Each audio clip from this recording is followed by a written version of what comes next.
The Western liberal mind conceives of itself as being good because it's liberal. The Western liberal tells him or herself, I'm a good person because I'm liberal, and I'm liberal because I'm a good person, which means that I believe in things like the brotherhood of man, conscience and compassion, looking after the wretched of the world, the poor and the wretched of the world, standing up against abuses of power. These are all good things, and that's why I'm a liberal. And I'm a liberal because of all these good things. So, one of the expressions of my goodness and my liberalism is that I support the Palestinian Arabs, who I think are an oppressed people, and they are oppressed by the Israelis, who have taken their land away from them, and they are oppressing them. Now, every part of that, in my view, is a lie. But put that to one side. This is what the liberal progressive thinks. And the liberal progressive thinks that supporting the Palestinians is therefore something that makes the liberal progressive a good person.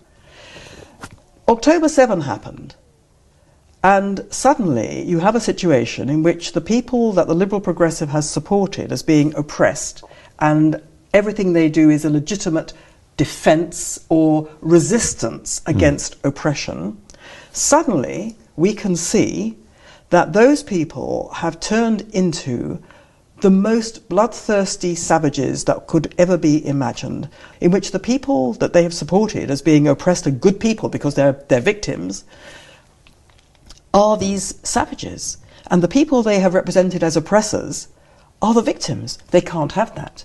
Because if they have that, if they admit that that is the case, then their entire worldview is shattered, because the people, you know, the cause they have supported as representing goodness is shown to be evil. And what does that make them? It makes them evil. So they can't have it. So what do? They go to extraordinary lengths to pretend that black is white, that justice is injustice, that oppression is resistance, and vice versa. So they have to represent the Israelis as being at fault. The Israelis are to blame for what's happened. So there is no better way of blaming people than accusing them of the very thing they are the victim of. Projection. So you accuse them of genocide. We hear it also regularly. The Israelis are accused of being Nazis. It's the same thing. It's not simply an offensive thing. It's a very deliberate thing, because if the Israelis are Nazis, then we are free. We, the liberal West, are free of any kind of guilt or any kind of association with bad things, because they are to blame. They are the people who are bad. And so we are free to continue with our fantasies of us being good people. And I think that's also what lay behind these amazing scenes that we saw on social media of people with their hands tearing down the posters of the hostages. Now you have to ask yourself, what's going through the mind of someone like that? These weren't posters advertising Israel. They weren't advertising the Israeli Defense Forces. They were pictures of babies, of children, of women who had been kidnapped by bloodthirsty monsters, by savage, depraved savages, and were being almost certainly subjected to untold horrors.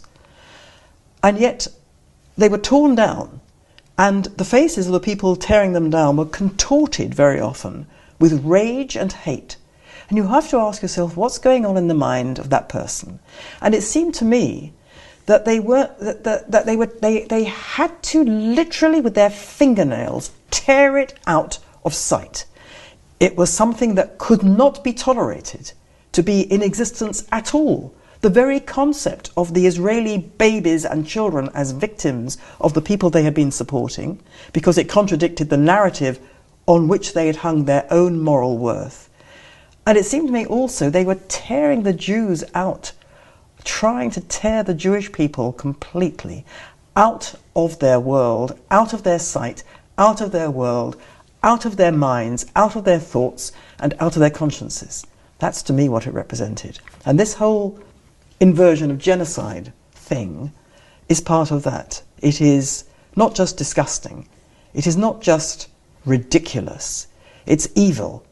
And I think it is a symptom of the evil paths into which the West has fallen through its embrace of a whole range of ideologies, a whole range of thinking, which I think has come to define what we call the liberal progressive West.